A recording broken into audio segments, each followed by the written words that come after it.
देवरानी तो शादी से पहले प्रेग्नेंट थी। पंडित जी कुछ तो हो सकता है ना, 2 हफ्ते के अंदर शादी है, सच में कुछ ज्यादा ही जल्दी हो जाएगी। हम लड़की वालों के लिए तो 2 हफ्ते में शादी की तैयारी करना सच में काफी मुश्किल भरा होगा। अरे बहन जी, मैंने लड़की और लड़के दोनों की कुंडली मिलाकर देख ली है। अगर इन 2 हफ्तों में इनकी शादी नहीं हुई तो आने वाले 2 साल तक शादी का कोई योग नहीं है। और ऐसी कुंडलियां तो नसीब से बनती हैं। इन दोनों के 36 के 36 गुण मिल रहे हैं। ये दोनों ही एक दूसरे के लिए शुभ साबित होंगे। इनका मेल तो विधाता ने बनाकर भेजा है। अगर पंडित जी इतना कह रहे हैं तो फिर शादी 2 हफ्तों में ही होनी चाहिए। सिंपल तरीके से कर लेंगे, क्योंकि मुझे भी 3 हफ्ते बाद लंदन की ट्रिप के लिए निकलना है और वहां से आने में मुझे 3-4 महीने लग जाएंगे। मम्मी, मेरे होने वाले जीजू को तो ज्यादा ही जल्दी है। ऐसा लग ही नहीं रहा कि इनकी अरेंज मैरिज हो रही है। लेकिन ऐसा नहीं, हमारे खानदान में लव मैरिज अलाउड नहीं है बहन जी। हमारा तो यही मानना है कि माँ बाप भी अपने बच्चों के लिए एक अच्छा जीवन साथी चुन सकते हैं। सही कहा बहन जी आपने, हमारे परिवार की भी यही सोच है। वरना आजकल के बच्चे तो किसी भी अरे गहरे को अपना जीवन साथी बना लेते हैं और फिर साल भर में उनका तलाक हो जाता है। रिश्ता तो वही चलता है जिसमें माँ बाप का सहयोग हो। इतना अच्छा शादी का योग देखकर दोनों परिवार वाले 2 हफ्ते के अंदर ही शादी करने के लिए मान जाते हैं और अब दोनों परिवारों में शादी की तैयारी शुरू हो जाती है। और आज आखिरकार शादी का दिन आ ही जाता है। मंडप में बैठे पंडित जी मंत्र पढ़ ही रहे होते हैं कि तभी दुल्हन तेजस्वी अचानक मंडप में बैठी बैठी बेहोश हो जाती है। दीदी क्या हुआ आपको? उठिए। माँ देखो दीदी को क्या हुआ। हे भगवान, इतने शुभ अवसर पर यह क्या हो गया? और कोई जल्दी से डॉक्टर को कॉल करो। अरे आप डॉक्टर को क्यों बुला रहे हैं? पहले कोई तेजस्वी के चेहरे पर पानी डालो, क्या पता उसी से ठीक हो जाए। भागी भागी नीलम जल्दी से पानी लेकर आती है और पानी की कुछ छींटे तेजस्वी के चेहरे पर डालती है, जिससे धीरे धीरे तेजस्वी को होश आता है। तुम ठीक तो हो ना? ऐसे अचानक बेहोश कैसे हो गई थी? सुबह से कुछ खाया नहीं था क्या? वो मैंने कभी इतनी भारी ज्वेलरी और कपड़े नहीं पहने ना, और ऊपर से हवन कुंड की आग से भी मुझे बेचैनी हो रही थी, तो शायद इसीलिए चक्कर आ गए। ये तो नॉर्मल चीज है। मेरी भी बहू अपने फेरों के समय बेहोश हो गई थी और पूरे 2 घंटे बाद उठी थी। तेजस्वी के होश के आने के बाद अब दोबारा से पंडित जी मंत्र पढ़ना शुरू करते हैं। शादी की रस्में के बाद तेजस्वी मायके से विदा होकर अपने ससुराल आ जाती है और थोड़ी बहुत रस्मों के बाद तेजस्वी अब कमरे में आराम करने लगती है। तभी मानव कुछ दवाई लेकर तेजस्वी के पास आता है। तेजस्वी, ये मेडिसिन खा लो और थोड़ा दूध पी लो। मेरा दूध पीने का बिल्कुल भी मन नहीं कर रहा है। लेकिन तुम्हें तो पता है ना कि दूध सेहत के लिए अच्छा होता है। पहले दूध पी लो, फिर मेडिसिन खा लेना और थोड़ा आराम कर लो। मानव के कहने पर तेजस्वी दूध पीकर मेडिसिन खा लेती है और अगले दिन तक बिल्कुल ठीक हो जाती है। इसी तरह 2-4 दिन गुजरते हैं और आज मानव की लंदन जाने की फ्लाइट होती है। मैंने आपका सारा सामान पैक कर दिया है, वहाँ जाकर अपना ख्याल रखिएगा। मैं तो अपना ख्याल रखूंगा, तुम भी अपना ख्याल रखना और कुछ भी बात हो तो मुझे फौरन कॉल कर लेना, ठीक है? बाकी परिवार वालों से भी मिलकर अब मानव अपनी फ्लाइट के लिए निकल जाता है। ऐसे अब 2-4 दिन और गुजर जाते हैं। दोपहर का वक्त होता है। पूरा परिवार एक साथ बैठकर डाइनिंग टेबल पर खाना खा रहा होता है। तभी सामने टेबल पर रखे चिकन को देखकर तेजस्वी का मन अजीब होने लगता है और वो उल्टियां करना शुरू कर देती है, जिसे देखकर पल्लवी, तुम ठीक तो हो ना? हाँ भाभी, वो बस मैं नॉनवेज नहीं खाती ना, तो शायद उसी को देखकर उल्टी हो गई। लेकिन बहू, तुम्हारी माँ ने तो कहा था कि तुम नॉनवेज खाती हो। मैं पहले खाती थी, लेकिन अब मैंने छोड़ दिया है ना, तो इसीलिए मैं थोड़ा आराम कर लेती हूँ। ठीक हो जाऊंगी थोड़ी देर में। तेजस्वी सीधा अपने कमरे में चली जाती है और अब ऐसे ही रात हो जाती है। घड़ी में तकरीबन रात के 12 बज रहे होते हैं। पल्लवी पानी लेने जैसे ही किचन में आती है तो उसे हॉल में बने वॉशरूम के अंदर से उल्टियों की आवाज आती है। इस वक्त वॉशरूम में उल्टी कौन कर रहा है? पल्लवी जैसे ही वॉशरूम में जाती है तो वो देखती है कि उसकी देवरानी तेजस्वी उल्टी कर रही है। तेजस्वी, तुम ठीक तो हो ना? अगर ज्यादा तबीयत खराब है तो हॉस्पिटल चले। नहीं भाभी, चिकन की वजह से हो रही है। वो तो दोपहर में देखा था ना, तो अब उल्टी होने का क्या मतलब? तुम्हारी तबीयत ही खराब है, मैं मेडिसिन लेकर आती हूँ। पल्लवी अपने कमरे में मेडिसिन लाकर तेजस्वी को दे देती है। थैंक यू भाभी, मैं अपने कमरे में जाकर खा लेती हूँ। तेजस्वी मेडिसिन लेकर अपने कमरे में चली जाती है और अब ऐसे ही अगले दिन हो जाता है। दोनों देवरानी जेठानी बाथरूम में कपड़े धो रही होती हैं कि तभी पल्लवी, तेजस्वी, तुमने मेडिसिन खा ली थी रात में? हाँ भाभी, रात में खा ली थी। चलो अच्छा है। वैसे तुमने अपने कमरे के पर्दे नहीं लिए? भाभी, मैं भी लेकर आती हूँ। तुम रुको, मैं ही ले आती हूँ। पल्लवी कमरे में पर्दे लेने जाती है तो उसे टेबल पर वही दवाई का पत्ता मिलता है जो उसने कल रात को तेजस्वी को खाने के लिए दिया था। ये तो वही दवाई का पत्ता है, लेकिन इसमें तो अभी भी 5 टैबलेट है। अगर तेजस्वी ने टैबलेट खाई होती तो 4 होते इसमें, ये तो 5 है। पल्लवी को थोड़ा अजीब तो लगता है, लेकिन वो इसमें तेजस्वी से कुछ नहीं कहती। ऐसे ही अब 2-4 दिन गुजर जाते हैं। पल्लवी हॉल में बैठकर मैगजीन पढ़ रही होती है। तभी बाहर से उसकी देवरानी ढेर सारे फल, ड्राई फ्रूट्स और जूस वगैरह लेकर आती है, जिसे देखकर, अरे तेजस्वी, ये फ्रूट्स, बादाम और जूस वगैरह तुम किसके लिए लेकर आई हो? घर में सभी की तबीयत तो ठीक है? भाभी, वो अपने लिए लेकर आई हूँ। शादी के बाद ऐसा लग रहा है कि मेरा वेट बढ़ रहा है, तो अब से मैं थोड़ा हेल्दी खाऊंगी। इतना कहकर तेजस्वी वो सारा सामान अपने कमरे में ले जाती है और अब ऐसे ही 1-2 दिन और गुजर जाते हैं। तीनों सास बहू सब्जियां काट रही होती हैं कि तभी अचानक पल्लवी, अरे मैं तो तेजस्वी तुम्हें बताना ही भूल गई। कल शाम को जब सब्जी लेकर आ रही थी ना, तो यहीं पास में एक जिम देखा था, नया खुला है, फीस भी काफी कम है और सिर्फ गर्ल्स का जिम है। तो तुम मेरे साथ जिम क्यों नहीं चलती? एक्सरसाइज के साथ आराम से वेट कम हो जाएगा तुम्हारा। माँ जी को थोड़ी ना अच्छा लगेगा कि अब उनकी घर की बहू जिम जाए। बहू माना मैं पुराने जमाने की हूँ, लेकिन इतनी भी नहीं। अगर सिर्फ लड़कियों का जिम है तो चली जाओ दोनों, सेहत तो अच्छी ही रहनी चाहिए। माँ जी मैं घर पर ही हेल्दी खाकर फिट हो जाऊंगी। अरे 2 दिन से ज्यादा नहीं खा पाओगी ये सब। जिम चलो, दोनों मिलकर एक्सरसाइज करेंगे। नहीं भाभी, मुझसे जिम वगैरह नहीं होगी, आप ही जाइए। इतना कहकर तेजस्वी सीधा अपने कमरे में चली जाती है, जिसे देखकर पल्लवी को उस पर थोड़ा शक तो होता है, लेकिन वो इस बार भी चुप ही रहती है। ऐसे ही अब 2-3 दिन और गुजरते हैं। तेजस्वी कॉल पर किसी से बात कर रही होती है कि तभी कैमरे के बाहर से गुजर रही पल्लवी तेजस्वी की बातें सुनने लगती है। अरे मैं दूध में पाउडर डालकर कैसी पीऊं? मुझे उसमें से स्मेल आती है और ऐसी हालत में तो कुछ ज्यादा खाने पीने का मन भी नहीं करता। तेजस्वी कैसी बातें कर रही है? इसकी बातों से तो ऐसा लग रहा है कि मानो जैसे कि प्रेग्नेंट हो। पल्लवी अब एकदम से कमरे में आ जाती है, जिसे देखकर तेजस्वी जल्दी से कॉल कट कर देती है। क्या हुआ तेजस्वी? मुझे देखकर तुमने कॉल क्यों कट कर दी? किससे बात कर रही थी तुम? अरे भाभी, आपको देखकर नहीं करी, वो तो बस बात खत्म हो गई थी इसीलिए करी थी। मैं अपनी न्यूट्रिशन से बात कर रही थी। जरा मुझे भी दो ना उसका नंबर, मैं भी अपने लिए एक हेल्दी चार्ट बनवा लेती हूँ। भाभी अभी तो थोड़ा काम है मुझे, मैं थोड़ी देर में देती हूँ आपको उसका नंबर। तेजस्वी बात घुमाकर अपने कमरे से बाहर निकल आती है। ऐसे अब 2-4 दिन गुजर जाते हैं। रात के तकरीबन 1 बज रहे होते हैं। नींद न आने की वजह से पल्लवी अपने कमरे के बालकनी में खड़ी होती है कि तभी अचानक उसकी नजर अपनी देवरानी के कमरे के बालकनी पर जाती है, जहां पर इतनी रात में उसकी देवरानी चक्कर काट रही होती है। ये इतनी रात में तेजस्वी बालकनी पर क्या कर रही है? इसे नींद नहीं आ रही है क्या? काफी देर तक तेजस्वी बालकनी में ही घूमती रहती है और कुछ देर बाद अपने कमरे में चली जाती है। अगले दिन किचन में खाना बनाते हुए पल्लवी जब इस बारे में तेजस्वी से पूछती है तो वो भाभी मुझे रात में बेचैनी सी हो रही थी, इसीलिए मैं बालकनी पर आकर खड़ी हो गई थी। लेकिन अभी तो इतनी ज्यादा गर्मी भी नहीं आई है और तुम तो पंखा चलाकर सोती हो ना। पता है ऐसी बेचैनी मुझे तब होती थी जब तनु मेरे पेट में थी। भाभी आप भी ना अच्छा मजाक कर लेती हूँ। अरे मैं प्रेग्नेंट थोड़ी ना हूँ, वो तो बस कभी कभी हो जाती है ऐसी बेचैनी। तेजस्वी की ऐसी हरकतों से अब धीरे धीरे उसकी जेठानी को उस पर शक होने लगा था। ऐसे 1 हफ्ता गुजरता है और आज पूरा परिवार शादी में जाने के लिए तैयार हो रहा था कि तभी तेजस्वी एक हल्की सी साड़ी डालकर आती है, जिसे देखकर अरे तेजस्वी बहू, तुमने इतनी हल्की साड़ी क्यों डाल रखी है? और ये क्या, तुमने हील की बजाय फ्लैट चप्पल पहन रखी है? अरे हम शादी में जा रहे हैं, पूजा वगैरह में थोड़ी ना। हील में ना मुझसे चला नहीं जाता और ये साड़ी की बात तो मुझे हैवी कपड़ों में बेचैनी सी होने लगती है। मेरी देवरानी को कुछ ज्यादा ही बेचैनी नहीं होती और इसकी पुरानी सोशल मीडिया की फोटोज में तो इसने हर ड्रेस के नीचे हील्स ही पहन रखी है और अब हील्स पहनने से मना कर रही है। कुछ तो गड़बड़ है पल्लवी। शादी में भी तेजस्वी सिर्फ फ्रूट्स वगैरह खाती है और डांस करने के बजाय बस एक जगह बैठी रहती है, जो पल्लवी के दिल में उसके लिए शक पैदा करने के लिए काफी था। ऐसे अब 2-4 दिन गुजर जाते हैं। आज तेजस्वी ने सूट पहना होता है, जिसे पहनकर वो घर वालों को खाना परोस रही होती है कि तभी संगीता की नजर अचानक तेजस्वी के पेट पर जाती है। अरे तेजस्वी बहू, तेरे पेट क्यों बाहर निकला हुआ? ऐसा लग रहा है मानो 3रा-4था महीना चल रहा हो। माँ जी आप कैसी बातें कर रही हैं? ऐसा नहीं है, वो मैंने बताया था ना कि मेरा वजन बढ़ गया है। ऐसा कैसा वजन बढ़ा है तुम्हारा जो पूरे शरीर पर नहीं बल्कि पेट पर ही दिख रहा है? पल्लवी तुम भी सीआईडी जैसे क्वेश्चन कर रही हो। अरे सबका बॉडी टाइप अलग होता है, किसी के हाथ पैर पर फैट होता है तो किसी का पेट पर। नॉर्मल है ये सब। नितिन की बात सुनकर सभी चुप हो जाते हैं, लेकिन पल्लवी एक टक निगाह से तेजस्वी के पेट को ही घूरे जा रही थी। तो वहीं सभी को खाना देने के बाद तेजस्वी जल्दी से कमरे में आती है और साड़ी बदलकर हल्की सी मैक्सी डाल लेती है और शीशे के सामने खड़ी होकर अपने पेट पर हाथ रखती है। आखिरकार ये सच मैं कब तक छुपा सकती हूँ? 3रा महीना लगने को आ गया है और अब तक मेरा हल्का हल्का पेट भी निकल रहा है। अगर घर में किसी को पता चल गया कि मैं प्रेग्नेंट हूँ तो मैं तो बुरी तरह से फंस जाऊंगी। हे भगवान, इस राज को छुपाने में मेरी मदद करो। जहां शादी के बाद प्रेग्नेंट होने पर औरतें इसे भगवान का वरदान मानकर खुश होती हैं, तो वहीं तेजस्वी इस वरदान से बिल्कुल भी खुश नहीं थी। शादी को अभी 1 महीना भी नहीं हुआ था और तेजस्वी 3 महीने की प्रेग्नेंट थी। आखिरकार ये बच्चा किसका था और क्यों ऐसी हालत में तेजस्वी ने शादी करी? इन सभी राज को जानने के लिए कहानी में आगे बढ़ते हैं। तेजस्वी मैंने तनु को बहुत समझाया, लेकिन ये तुम्हारे साथ ही सोने की जिद कर रही है। कोई बात नहीं भाभी, तनु को अपनी चाची के पास सोना है तो मैं इसे सुला दूंगी, आप जाइए। उस रात तेजस्वी अपनी जेठानी की बेटी के साथ ही सो रही होती है। तभी अचानक तन्नू का पैर तेजस्वी के पेट पर लगने वाला होता है, जिसे रोकते हुए तेजस्वी अरे तन्नू बेटा, आप आराम से सोना। अगर तुम्हारा पैर मेरे पेट पर लग जाता तो? बाल बाल बची, मैं शुरुआती महीने में तो सबसे ज्यादा ध्यान रखना है, इससे बचकर सोना पड़ेगा। तेजस्वी सारी रात अपने पेट के पास तकिया रखकर सोती है। तो वहीं अगले दिन जब पल्लवी तनु को स्कूल से लेकर आ रही होती है, तभी तनु बेटा कैसी नींद आई अपनी चाची के पास? कहानी सुनाई उन्होंने? कहानी तो सुनाई मम्मी, लेकिन रात में गलती से चाची के पेट पर मेरा पैर लगने वाला था तो उन्होंने मुझे डांट दिया। नींद में मैं भी तो आपके पैर मारती हूँ, पर आप तो मुझे कभी नहीं डांटती। और जब मैं सुबह सोकर उठी थी, चाची के पेट के पास तकिया रखा हुआ था। क्या कहा?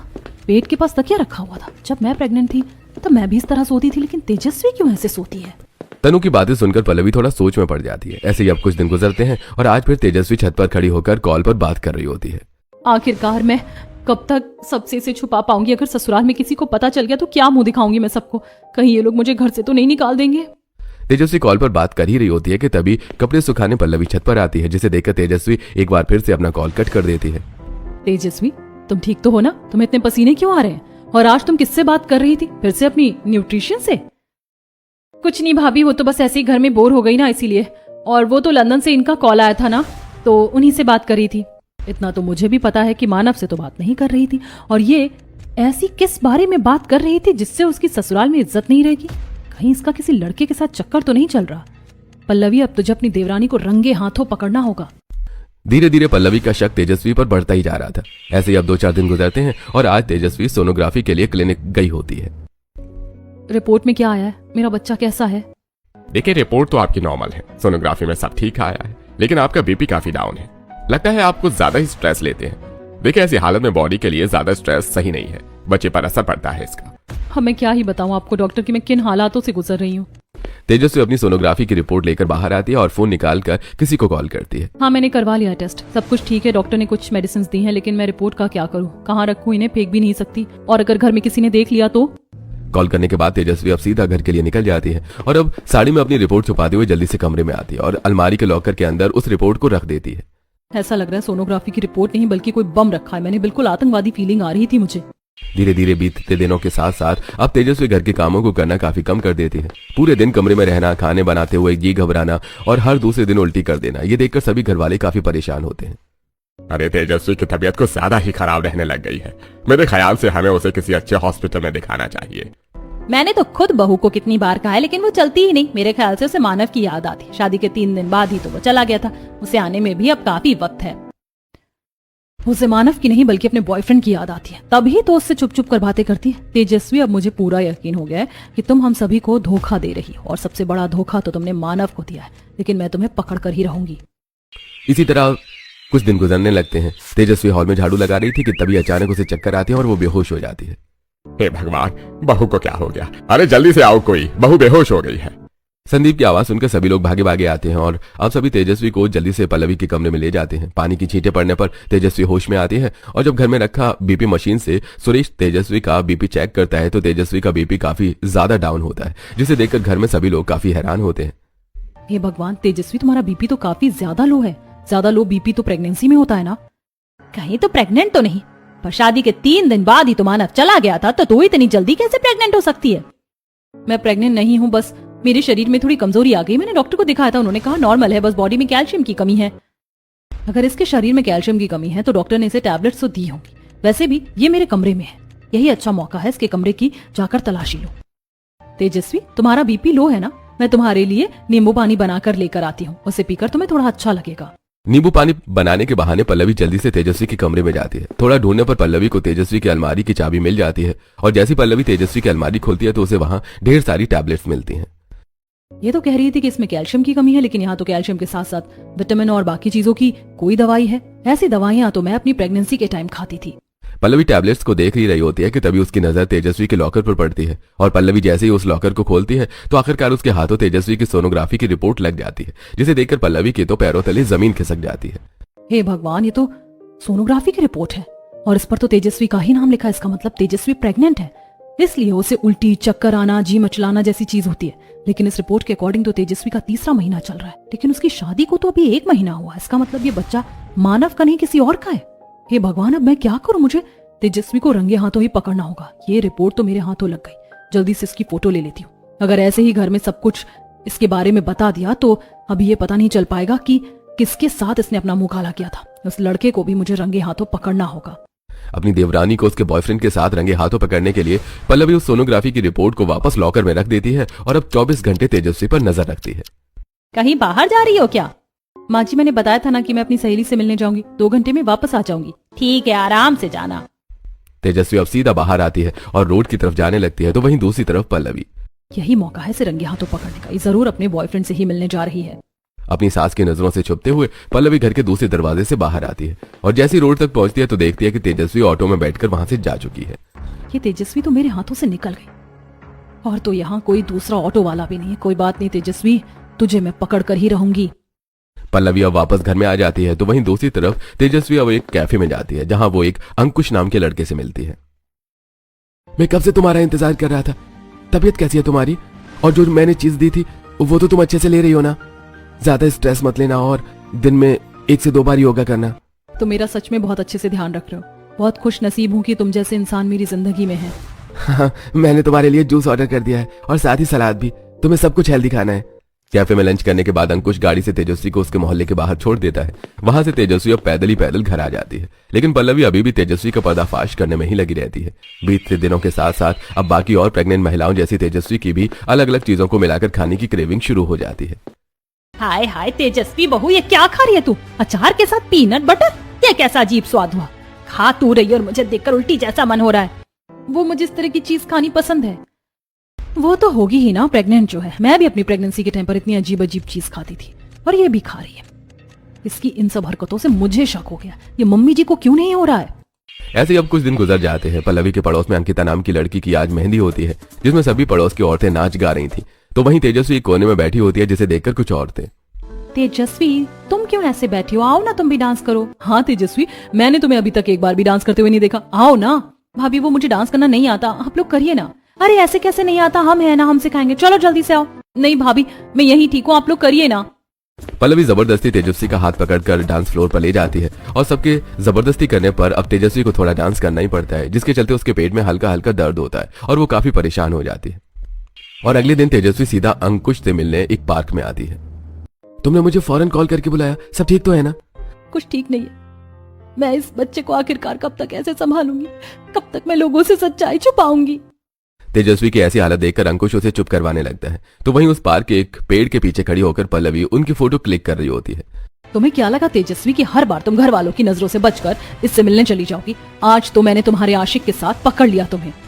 पल्लवी अब सीधा घर आती है और तेजस्वी के आने का इंतजार करती है।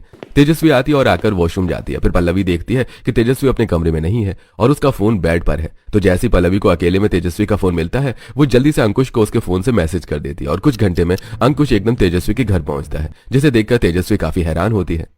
तुम यहाँ क्या कर रहे हो? तुमने तो मुझे मैसेज करके बुलाया कि मेरी तबीयत खराब हो गई है, प्लीज आ जाओ। तेजस्वी बहू, ये लड़का कौन है और तूने इसे क्यों बुलाया? माँ जी, इसे तेजस्वी ने नहीं बल्कि मैंने बुलाया है। ये मेरी देवरानी और इस घर की छोटी बहू का आशिक है। पल्लवी तुम क्या बकवास करे जा रही हो? होश में तो हो? नितिन की बात सुनकर पल्लवी अब अपना फोन निकालती है और उसमें ली हुई तेजस्वी की सोनोग्राफी की फोटो और साथ ही अंकुश के तेजस्वी के साथ वाली फोटो सभी को दिखाते हुए तेजस्वी की असलियत पूरे घर वालों को बता देती है, जिसे सुनकर सभी को अपनी कानों पर यकीन नहीं होता। तेजस्वी बहू, ये सब क्या है? तू प्रेग्नेंट है और ये बच्चा इस लड़के का है? हाँ माँ जी, यही सच है और आप इससे क्या पूछ रही हैं? अब इसकी सच्चाई सबके सामने आ चुकी है। पूरे परिवार मिलकर तेजस्वी पर लालछन लगाती है, जिसे देखकर अंकुश इससे पहले कुछ बोलता कि तभी वहां अचानक मानव आ जाता है, जिसे देखकर सभी काफी हैरान होते हैं।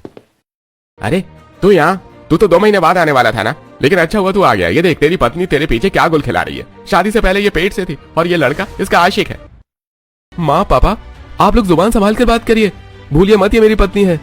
देवर जी, आपका दिमाग तो नहीं खराब हो गया? ये लड़की शादी से पहले प्रेग्नेंट थी और आप हैं कि इसी की साइड ले रहे हैं?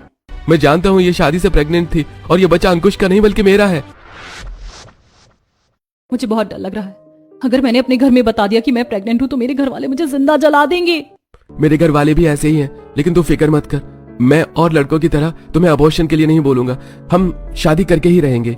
मानव और तेजस्वी के परिवार वाले शुरू से लव मैरिज के खिलाफ थे, तो वहीं प्रेगनेंसी को लेकर वो दोनों काफी डर जाते हैं। इसलिए अब वो इस बारे में पंडित जी से बात करते हैं और उन्हें झूठी कुंडली मिलाने के लिए कुछ पैसे देते हैं। इतने में तुम्हारी कुंडली क्या, तुम्हारे पूरे खानदान वालों की कुंडली मिला दूं। अंकुश और तेजस्वी के कहने पर ही पंडित जी दोनों परिवार वालों को इस तरह मिलवाते हैं जैसे उनके बच्चों की अरेंज मैरिज हो रही हो।